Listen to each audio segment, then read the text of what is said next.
So, a lot just happened, and we are going to talk about it because there is just a lot that happened, and I cannot think of a better way to do this than by me rambling uncontrollably about all the amazing stuff that happened in this episode, starting with the beginning.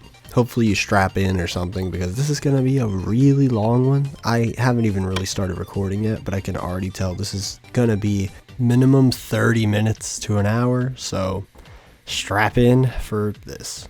So this episode started off in literally the best way it could have because we start with a flashback, and I've started noticing this, and tell me if you agree, but every episode that starts with a flashback is like amazing and like significantly better than every other one. Like Reunion started with a flashback, True Colors started with a flashback, and the beginning of the end started with a flashback. Those three are so amazing, and we get another one with this one, so my anticipation was really through the roof. What I really didn't expect was to have this be revealed as the screenshot that we've seen so much about with Marcy and Sasha dancing. I always assumed this would be inside Marcy's brain when she's being controlled by the core, but no. We actually do get to see Marcy inside of the core later on, and it's really cool, I'm not gonna lie. It's a lot more fantasy focused, which feels a lot more in character for Marcy as well, so I like that change a lot more than it just being her in her normal life, because she probably wouldn't even want to be in her normal life in this case. It turns out the flashback is actually focused on Anne, which is really kind of weird to think about because I didn't really think about this when I was first watching the episode, but no flashback has really been about Anne. It's always been about Sasha or Marcy, so having this finally be the moment that Anne is getting her flashback is kind of shocking to me, and it's really cool because this is the finale of basically the entire show. This is the big battle that we've all been waiting for, and it's starting with this moment of vulnerability from our main character. I think that was a really great decision. So she's talking with the principal of her school, and she's essentially telling Anne, you're going through life like it's nothing. You're not really trying, you're not pushing yourself, you're going about things the easy way. And Anne, being a child, is literally like, I like the easy way, which is a very realistic response, obviously. But the principal tries to get Anne to really feel confident in herself and really try to push herself to be the best her she can be, instead of just simply going along with the things Sasha and Marcy want to do, because she could see that Sasha and Marcy are going to be themselves 100%, while she doesn't think the same for Anne. So she's trying to make Anne do this massive essay, which is coincidentally given to her the day before her birthday and her getting sent to Amphibia and everything. So I thought that was a nice bookend as well. So throughout Anne's entire journey in Amphibia, we've already seen her grow to be this really confident and go-getter person that she actually really wants to be. We even see her finally come to like herself at the end of season 2. And seeing that the whole series essentially had this sort of narrative of learning to love yourself really feels just so satisfying, because we could literally see at the start of season 1 that she is very vulnerable and she's very, very prone to doing whatever Sasha or Marcy told her to do. However, we see at the end of season 1 that she's standing up to Sasha and really grown to be a person people could care about, and this changes her whole point of view to feeling comfortable being herself, and seeing it all come back around in the finale feels really, really satisfying to me. Amphibia has always been a story about growth, change, and acceptance, and seeing that Anne has had that sort of idea implanted in her head even before coming to Amphibia and really sort of ruminating on the idea of who am I, is really satisfying to me. Because obviously we've seen her grow in Amphibia, but this sort of nail in the coffin moment where she really has to think about it before going on this amazing journey feels really, really cool to me.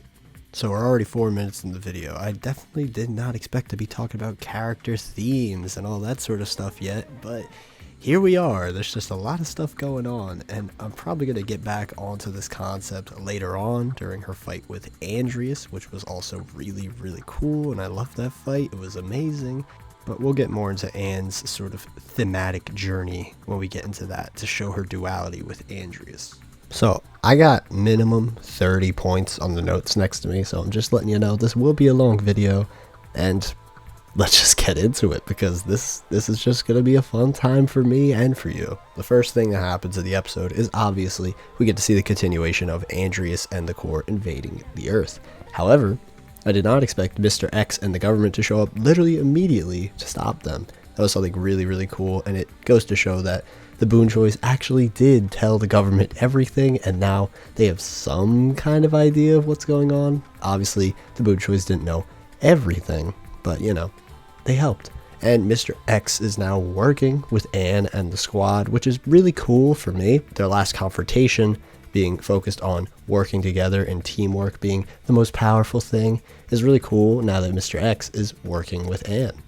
The main characters all escape from the castle thanks to Frobo, and they fall into this pool, which is just really cool. I like them falling from the sky and landing in this pool. Nice visual. And we get to see the action from afar.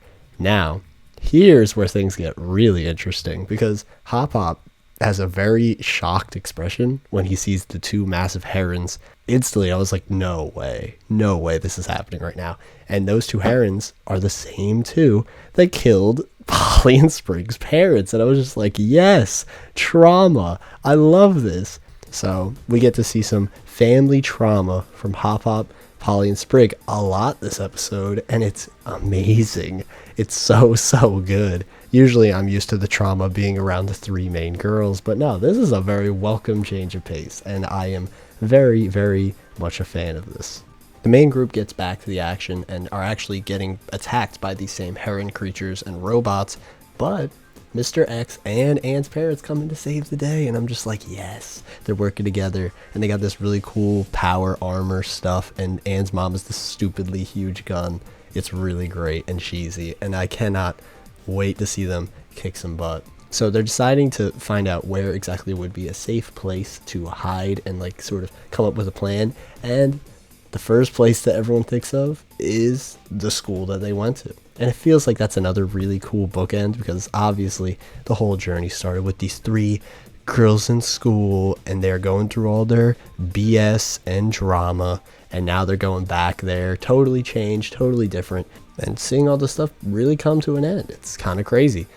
And speaking of coming to an end, another nice bookend moment is that we see Anne go to her locker, and she takes out the letter, the who am I letter that she was told to do so long ago at this point. And she's thinking back to herself, saying how different she is now that she's gone through this whole journey in Amphibia, and looking back at this blank letter. And I'm really hoping that the next episode either ends or is told in the past tense, and that the entirety of that letter is Anne saying who she is. I think that would be a really cool through line that would make the beginning of the series chronologically fit amazingly with the ending. I'm going to stay on this moment a little bit more because there's a lot I like about this, actually, like a lot.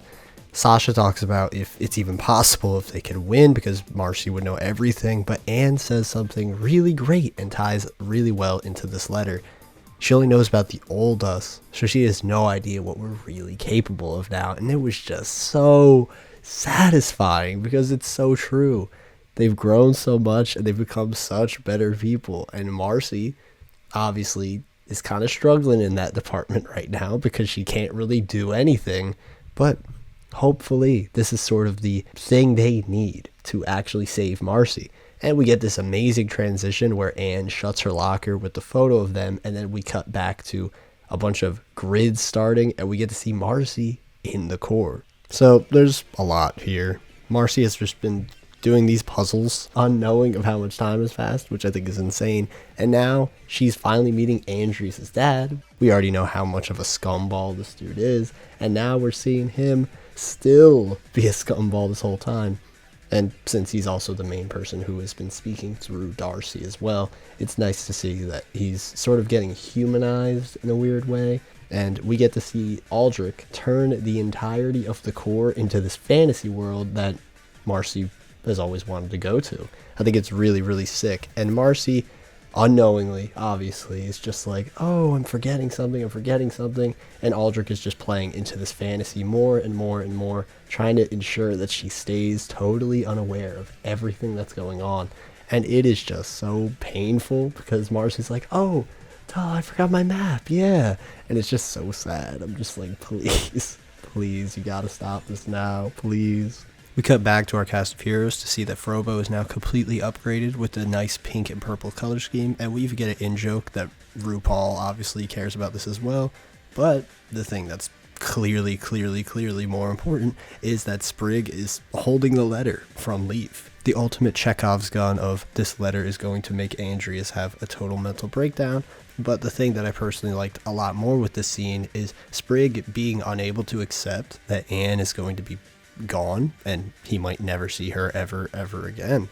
And I really like what he says, saying, Anne will always be a really important part of my life. And I know that he still feels bad about never being able to see her, but I really like that line because I feel like I don't know if the Planters and Anne are ever going to meet again after this episode and after the next episode, but it would be kind of crazy if they never did, but they still always kind of remembered these precious moments, and I think it would be really cool, like Anne being part of their family shrub and all that stuff. I think it would be really nice. Now we get a whole idea of their plan. Anne and the Planters and Anne's parents and Mr. X are going to take the ground below, while Sasha, Grime, Olivia, and Yunnan infiltrate the castle and try to take down the core from the inside. And it's a pretty sick plan, I'm not going to lie. We get to see some amazing character moments from each of the groups, and of course Sasha and Grime are together, and Anne and the Planters are together. So we get this really cool shot of the core being an absolute gamer, which fits really well because, of course, Marcy's a gamer. But we get a nice transition to see what Andrias first thought of Marcy when he first met her. I think this scene does a lot to humanize Andrias and make it seem like he really does care about Marcy, because Marcy doesn't even seem to care that he's the king. Marcy's just like, oh, look, you're fun.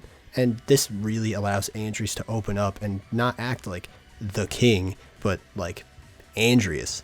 Something really important to say is that Marcy even asked, can I call you Dreas? Which is the same nickname that Leaf used to call him, which literally he gets visibly upset about. But because he finds Marcy so unique and interesting and not like anyone who's ever talked to him in a really long time, he actually really appreciates her as a person.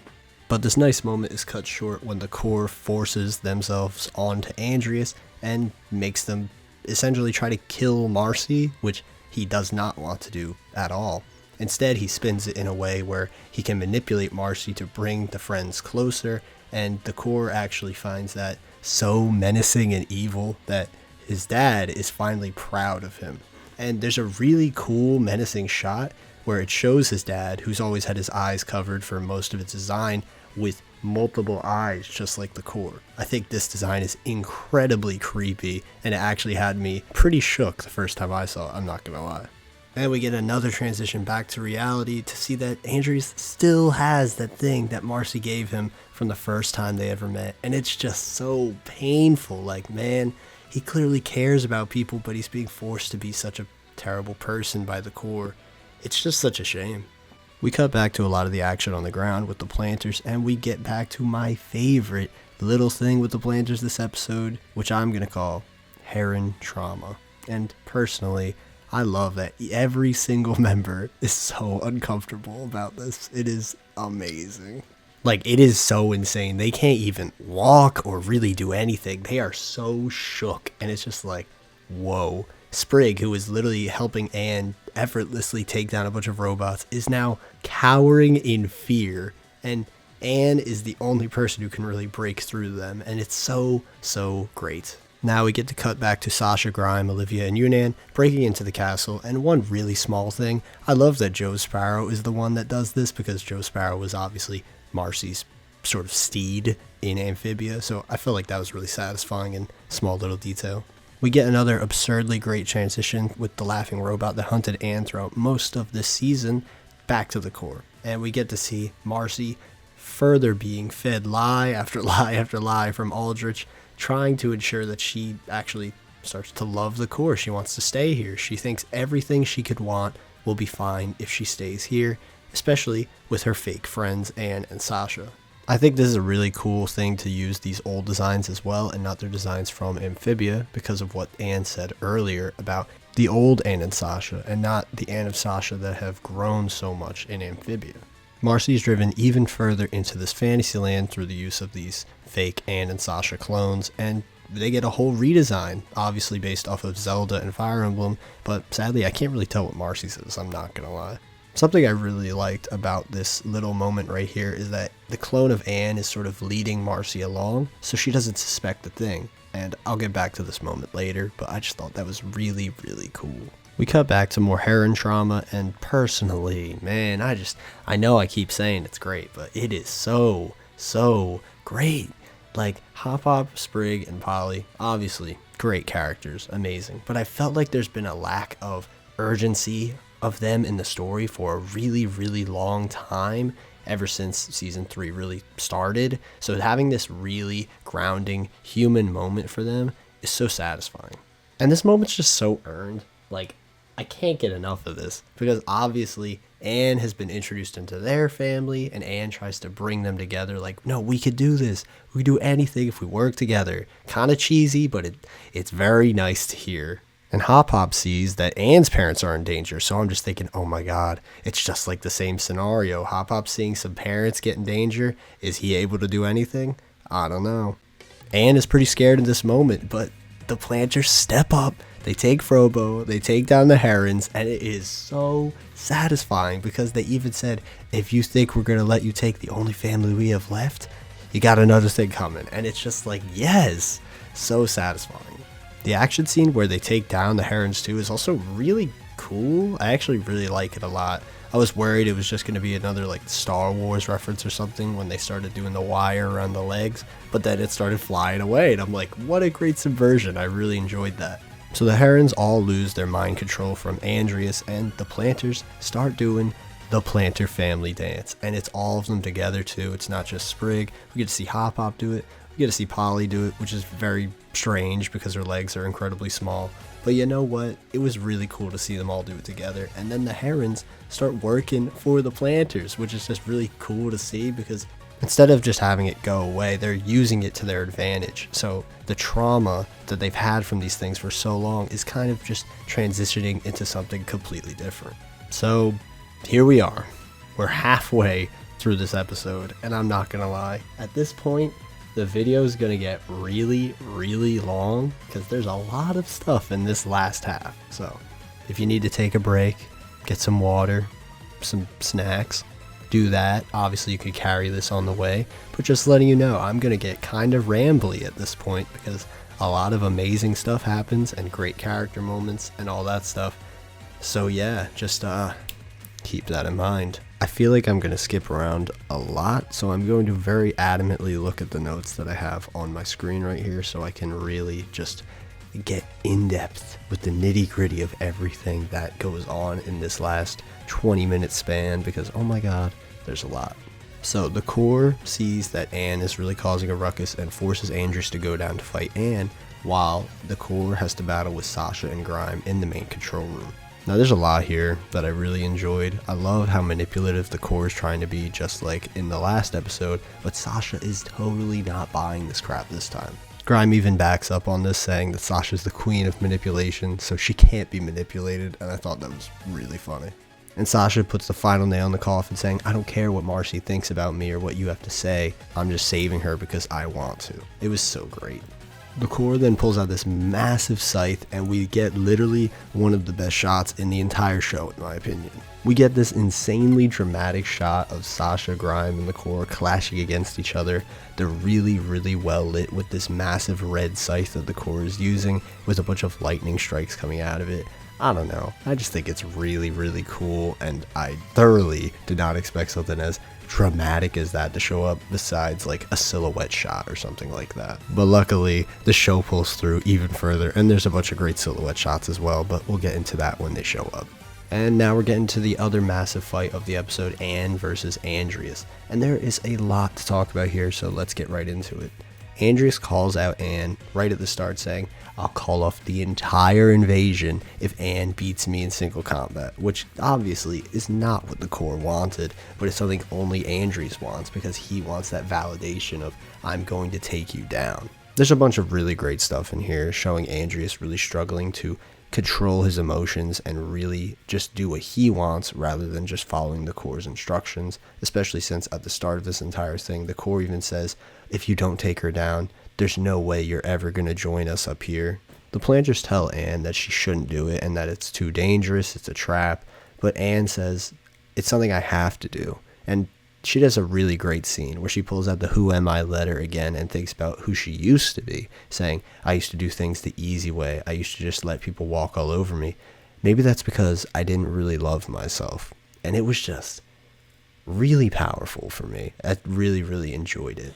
So not only is she doing this because it's something she has to do, she has to stop Andrias or else the entire world is going to be destroyed, but it's something she wants to do because it's the right thing to do. And that's something I think is really, really great. We get another really great scene of Andrias saying, I think I know why the stones chose you. And he talks about how he's always underestimated her for being literally just a disheveled child when in fact she's actually super dangerous. And I thought that was a really cool scene as well, because obviously it's kind of a generic trope where the protagonist doesn't really look that outstanding, but really they are inside or something like that, you know, kind of generic, but it's true. And Anne even says, you went from Santa Claus to supervillain really quick. And I thought that was pretty funny because, again, Andrias is such a larger-than-life opponent. He's literally incredibly massive compared to literally every other person in the show. So having him be the main villain and Anne being literally just normal is really cool, especially as a set piece. And so the fight begins, and I just want to highlight some of the choreography here is just insanely well done. I really especially love the missile scene where Andrias then appears out from the cloud of smoke in order to attack Anne. I thought that was really great. But the build up to it is also really great. It's a long silence of the world reacting to what's going on, and it feels very grand and sets up the scale really, really well. I really love fight analysis stuff, so this was very, very, very nice to do, I'm not gonna lie, especially when it comes to Sasha's fight as well, which we transition to right now. Again, the show knocks it out the park with some especially impressive animation with the Core spinning a scythe around, like, oh my god. So Grime comes up with a plan that he'll attack the Core head on while Sasha attacks the generator, but sadly, this does not go very well because the Core throws a dagger at Sasha. Now, honestly, I didn't think about this for a while, but I think it's pretty cool that the Core has a dagger as well, and Sasha had a dagger when she first fought with Anne. I don't know. That might not really be anything crazy, but I thought it was neat to bring up. Anyway, Sasha almost dies right here, but Grime, being the absolute legend he is, sacrifices himself, his arm, to save Sasha.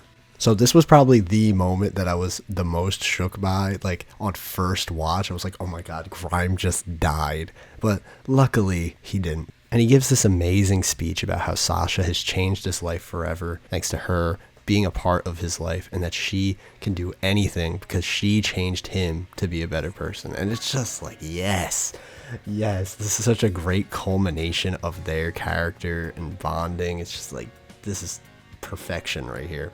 And then Sasha goes absolutely berserk on the Core, and we cut back to Anne.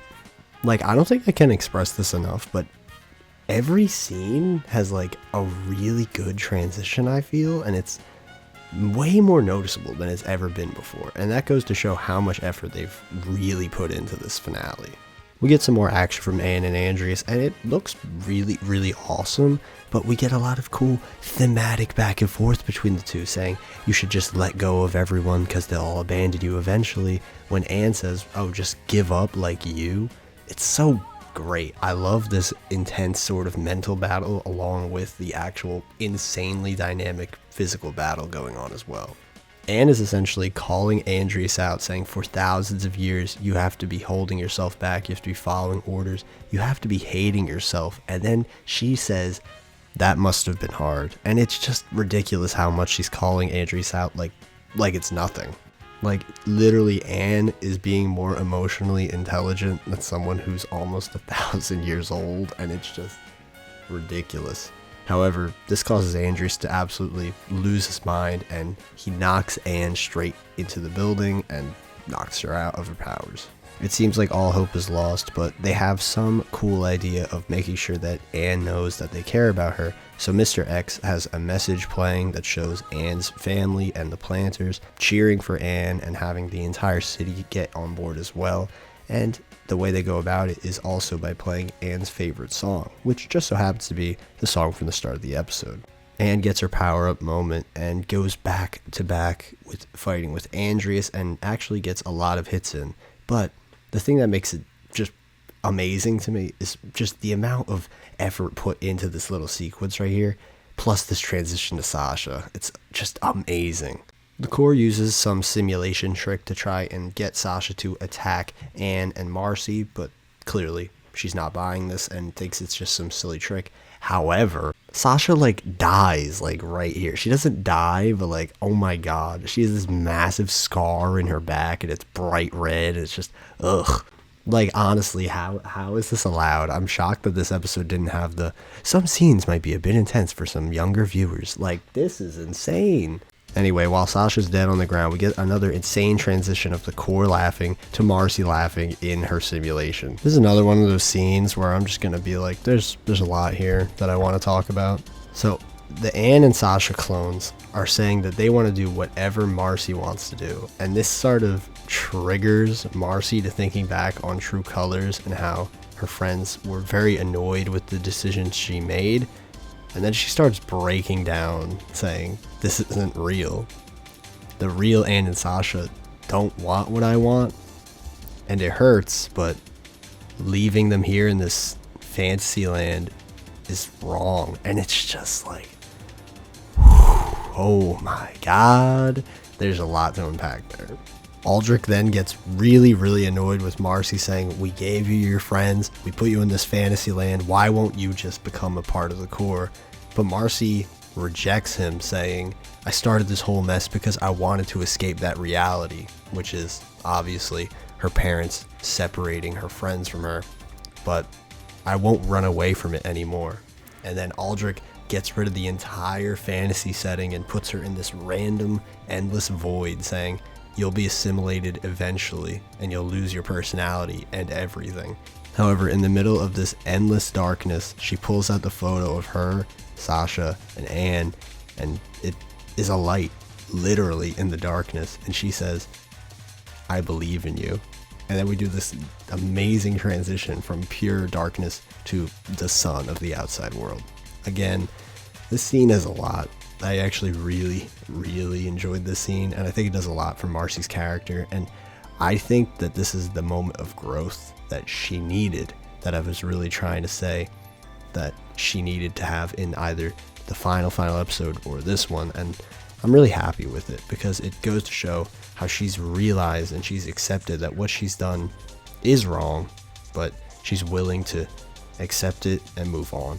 We cut back to Anne fighting Andrias, and sadly, she's doing a lot of damage, but Anne's powers are gone. She's run out of the time limit, and Andrias is about to really, really strike. Sprig tries to go and help Anne up there, but the letter slips out of his pocket, and then Mr. X sees the secret message on the letter, and this was so amazingly satisfying. I did not expect Mr. X to be the one to see the secret message, but with the spy glasses and everything, it just made a lot of sense, and I really, really like that way of going about it. So Andrias is about to take down Anne, but luckily Sprig comes in on the herons to save the day and read the letter to Andrias. Now there's a lot here as well, so I'm just gonna go about this little bit by bit what I liked about it, because I thoroughly enjoyed the scene of Leaf going through her life in a cool little flashback. We get to see Leaf at the end of her life sort of reminiscing on everything she's been through and writing a final letter to Andrias saying how much she appreciated him being a part of her life. Even though she had to abandon everything she ever knew, she didn't give up. She still kept trying to push herself to make a new start, meet new people, try new things, and had a really good life because of it. She really treasured the time that she had with Andrias, but hopes that he still has that ability to open himself up to others. And then they show Marcy, and then I died because, oh my god, that was really unexpected and I loved it. Again, this really goes to show that I think Andrias really did care about Marcy which makes it feel kind of worse that he like stabbed her in the back and betrayed her. He had like a menacing smile on his face. I don't know. Like, it's kind of strange because he clearly does care about Marcy, but then he did such maniacal, evil stuff, and it's just like, oh, I don't know, man. Andrias is really shaken up from this leather and starts having kind of a breakdown, saying stuff like, the things I've done, the pain I've caused, there's no going back. And he says he essentially wishes he could go back, essentially, and it's just really, really tragic. We cut back to the core about to take down Sasha. However, they notice that Andrias has stopped fighting and are very infuriated with him. They then try to forcibly make Andrias fight using some sort of manipulation technique they have, and the core even calls out Sasha, saying, as a fellow controls freak, I think you'll like this. Andrias starts screaming in pain, and we could clearly see that Sasha is a bit annoyed with what's going on right now and uses this as her moment to try and take down the core once and for all. As Sasha is about to take down the core, we get a call back to the start of the episode saying, it's not who we were that matters, it's who we are now that counts. And we get this great moment of Sasha fully showing how she's changed. I think this scene works so well because not only is it a reference to Edelgard, which is who Sasha was in Marcy's fantasy, it's used to stop the core manipulating Marcy. I don't know, I think it works on a lot of levels. Sasha runs to take down the core in this insane silhouette shot, and she says, I'm not that person anymore, and oh my god, chills, like chills, bro. The core acts smug, saying they're undamaged, but then we see the wire connecting them to the machine is completely gone, and Sasha has taken them down. We get this amazing 360 degree shot of the core losing their mind, essentially, and yeah, the core is taken down, and Marcy is free. We cut back to Anne and Andrias' final scuffle with each other, and since Andrias is no longer being manipulated by the core, we get a little flashback to that letter where he says, open your heart and remember who you really are. Andrias removes his armor and decides to give in and allow Anne to defeat him in this insane shot right here. And with that, the invasion is over. The heroes have won, and we get to see some crazy stuff. Like, Andrias is a robot? That was pretty insane. I can't even imagine anyone predicted that. I guess him being a robot explains why he was able to jump hundreds and hundreds of feet back onto the solid ground without getting any damage whatsoever. Andrias then basically begs them, like, Marcy, you gotta save Marcy. And they go up, they see Marcy is now free from the core, and we finally get that moment where Anne and Sasha get to really talk about what they think, and Anne and Sasha say, we love you and we forgive you. And oh my god, talk about an emotional 1-2 punch right there. Like, the girls are bawling their eyes out. We get to see everyone else. Grime does a little sniffle. Ugh, so amazing. We then get this whole scene of Marcy being scared and unable to accept the fact that she would have lost her friends. But then Anne gets this really, really great speech. Nothing can break the bond that we share because nothing can take away the memories of the time we spent together. And I really, really like that scene because we pan right to Sprig being insanely sad right after. Like, don't get me wrong, I really, really love the speech, and it was really powerful, and it talked about the bonds they share, friendship, all that amazing stuff. But Sprig being sad, oh, this ending is gonna hit him like a truck. Like, honestly, I'm a bit worried about the fact she said the memories of the time we spend together, but I'm not gonna get into that in this video because I would literally be rambling about Sonic stuff for like at least 5 minutes, so not gonna get into that. But the memory stuff, keep that in mind. But with that, the day is saved. We get a really nice group hug, and we get to see everyone talking about the future and all the things they could do now that they're done with this big adventure. And then this happens right here.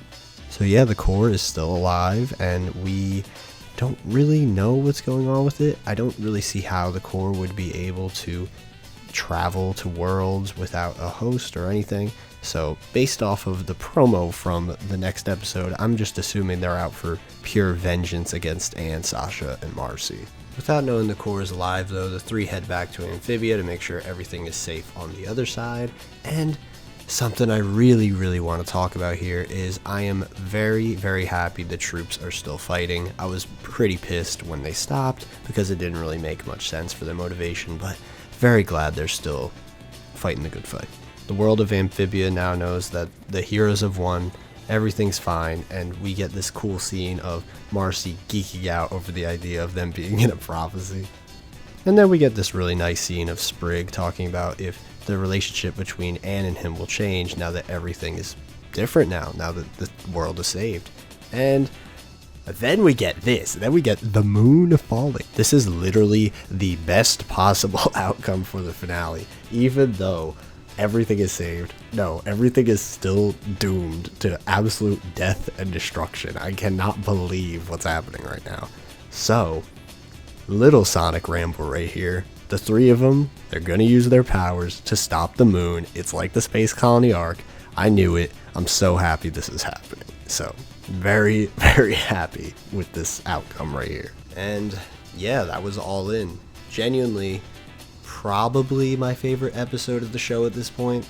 It's really hard to say that because True Colors was literally like groundbreaking for me, and I was like, this is the best thing of anything I've seen in like months. But this was absolutely incredible. I want to give all the credit in the world to the crew that worked on this episode because, like I said, the animation has really leveled up in a lot of the action in this episode. The transitions from one scene to another were absolutely incredible many times, and I just really enjoyed them, let alone all the amazing character moments that happened in this episode. There's just so much in this episode to love, and especially since it was literally 4 times the length of a normal episode, it's clear that the crew had a lot of love for this episode as well. Judging by the promo from the next episode though, I think I'm going to lose my mind again. It might be a half hour to an hour video as well because, there's just seems like there's a lot to talk about. But if you want to see me suffer through the finale of Amphibia as well, consider supporting the channel. It would be greatly appreciated. And what was your favorite moment this episode? Because there were genuinely so many. I would love to know. Take care and hope you have a good one.